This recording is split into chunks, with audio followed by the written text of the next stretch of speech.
Aku mitan video ada berarti kursi penutup forex trading guutumaan guutti isniif qopheessin ture.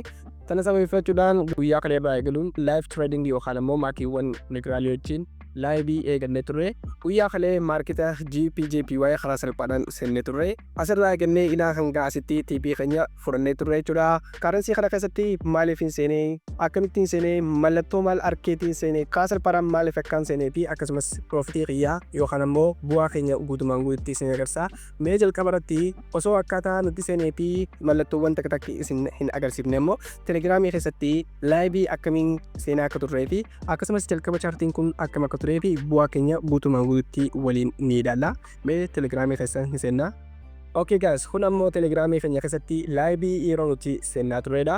Akkuma agartan chaartii jalqabaa irratti maarkenni keenya haala kanaan deemaa osoo jiru kallattumaan iddoo kanatti ni seennee jechuudha. Yeroo maarkenni keenya asirratti pullback yookaan ammoo ol deebi'u jechuudha yookaan ammoo rejection godhuuf yaadu karaa salphaadhaan iddoo kanatti ni seennee an amma seenuu fi intariin kiyya ammoo stop lossing kiyya 189.224 TP 187.274 akkasumas risk reward distribution keenya 1.7 guys. So baay'ee guddaadha. Ibsi kennuudha jechuudha. So kanaafuu karaa salphaadhaan iddoo kanatti akka seennu waamicha godheetin ture. Karaa salphaadhaan maarkenni keenya haala kanaan deemaa ture. Break-even amma goonee turre. Kana booda bu'aalee hanga break-evenitti share godhaatin ture jechuudha. Akkuma agartan bu'aan haala kanaan maarkenni keenya gaafa gad deemu karaa salphaadhaan an mataa kiyyaaf ammoo GBPJPY lootii hanga kanaan seeneetiin jira. GPY tara lama sale 0.10 akkasumas profit yookaan ammoo bu'aa hanga kanaan argateetiin jira. Maal irratti break-even irratti jechuudha guys.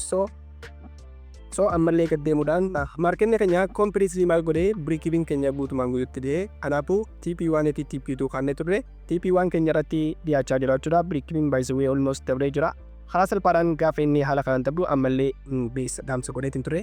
So ammallee gad deemuudhaan break-even bira kutee amma TP1 kunoo akkuma agartan TP1 keenya dhahaa jira jechuudha. So karaa gabaabaadhaan TP1 keenya dhahee jira. TP1 irratti ammoo bu'aa hangamii akkam akka arganne immoo guutumatti waliin ilaalla. Kunoo USD 19.64 jechuudha hanga TP1 jechuudha. Kanaafuu haala kanaan post godheetiin ture. Inni itti aanammoo TP1 guutumaan guututti completely mudee jira jechuudha. Ammallee maarkenta keenya numa inaa karaa salphaadhaan hanga ammaatti 51 seennee jirna jechuudha karaa salphaadhaan. Ammallee maarkenni keenya deemuma jira. Sana booda completely TP1 keenya bira kutee jira jechuudha. Itti aansuudhaan haaluma kanaan gad deemnee amma fakkeenyaaf haala kanaan baalaansiin kiyya ilaa hanga asadanaa gahee jira jechuudha. So $89 in 1 day guys guyyaa tokkotti jechuudha. Karaa salphaadhaan haala kanaan deemaa jira. Ammallee ittuma fufna dhumarratti kunoo bu'aan keenya haala kanaan seenee jira. So hanga ammaatti $132 hojjedhee hanga ammaatti maarkenni keenya asirratti consolidation yookaan ammoo maarkenni range uumuu jira jechuudha. Karaa salphaadhaan maal goona namoonni akka TP isaanii guutumaan guututti fudhatan ajajeetiin jira. Isaa TP keenya guutumaan guututti smash goonee jira jechuudha guys. Mee amma ammoo chaartii kana keessatti yookaan ammoo karansii kana keessatti maal fayyadamee seenee akkasumas mallattoolee kamiin arkee fi karaa salphaadhaan mee guutumaan guututti haa isin agarsiisu. Okay guys, gara chaartii keenya guutumaan guututti deebinee jirra. Jalqaba irratti wanti nuti ilaallu maarkenni kun uptrend yookaan ammoo downtrend ta'uusaa adda baafannaa yookaan ammoo maarkenni keenya ol deema moo gad deema. Jalqaba irratti wanti isin godhuu qabdan kami fakkeenyaaf mee chaartii adii irratti isin agarsiisu. Jalqaba irratti maarkenni keenya fakkeenyaaf yoo kallattumaan wanti isin hubachuu qabdan jalqaba irratti maarkenni keenya yoo haala kanaan deeme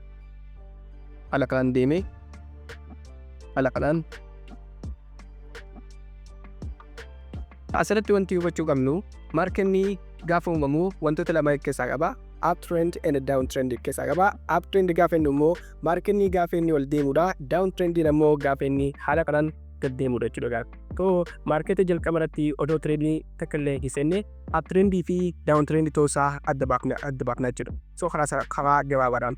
Kanaafuu maarkenni keenya haala kanaan yoo deemu taate uptrend gaafa ta'u ammoo maarketa keenya iddoo kamitti seennaa iddoo jalaa kanatti seenna jechuudha guys. So maarkenni keenya haala kanaan iddoo kanatti seenuu hin dagannu jechuudha. Gaafa inni pullback yookaan immoo retest godhu karaa salphaadhaan haala kanaan baay'ee ni seenna.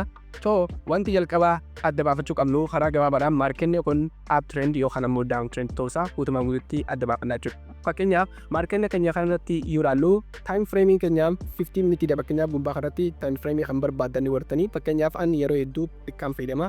So maarkenni kun haala kanaan gad deemu jira. Lower low uumuu jira akkuma argattan lower low uumuu jira. Haaluma kanaan akkuma agartan down trendiidha jechuudha yookaan ammoo maarketni gad deemu jira jechuudha. Kanaafuu maarketni gaafa haala kanaan gad deemu karaa salphaan mara xiyyeeffattan isin seel godhuu irratti ni xiyyeeffattan jechuudha.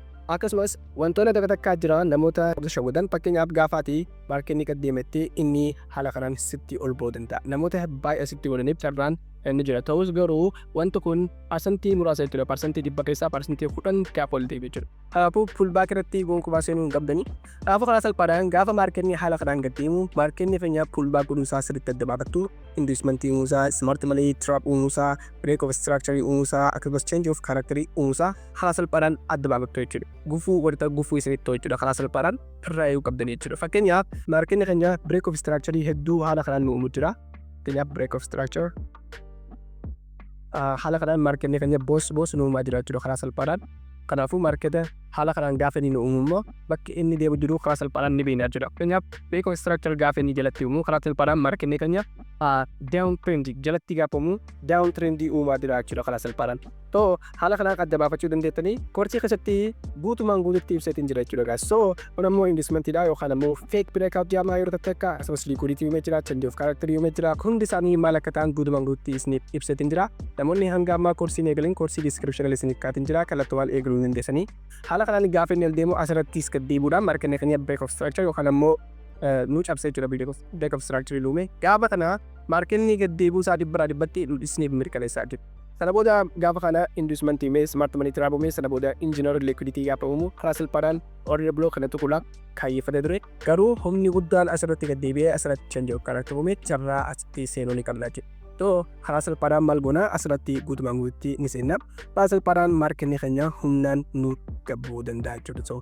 So wanti seeneef haala kanaa fi ibsa bal'aa fi akkasumas forex trading maal akka ta'e namoonni baruu barbaadan karaa salphaadhaan koorsii keessatti guutumaan guututti qopheessee jira. Keessaa dubartoonni keenya baay'ee itti hirmaachuu qabdanii maaliif jennaan dubartoonni dhiirota irraa carraa guddaa qabdanii ta'umni isaa immoo mana isoo hojjetaniif ammoo carraa hojii gaafattan gara forex tradingitti barattanii seentanii hojiitti seenuu dandeessanii. Haala kanaan koorsii kana keessatti immoo guutumaan guututti ibsatiin jira. Basic trading irraa eegalee ilaa hanga boonasitti yookaan ammoo brookara piliitii yookaan ammoo kallattumaa kan isin eegalchiisuu danda'u guyyaa irraatti isiniif qopheessee jira. Viidiyoon kun viidiyoo 16 keessatti qaba sa'aata 3 ol jechuudha. Saniifuu kallattumaan eegaluu dandeessanii warri biyya alaa jirtan ammoo PayPal yookaan ammoo Master Card kabaluu dandeessanii warri ammoo biyya keessa jirtanii yookaan ammoo biyyuma alaa teessanii garuu PayPal as ta'e Master Card qabne ammoo karaa WhatsApp xiyyaatiin naquun dandeessanii kallattumaan isin naquu ni danda'a jechuudha guys.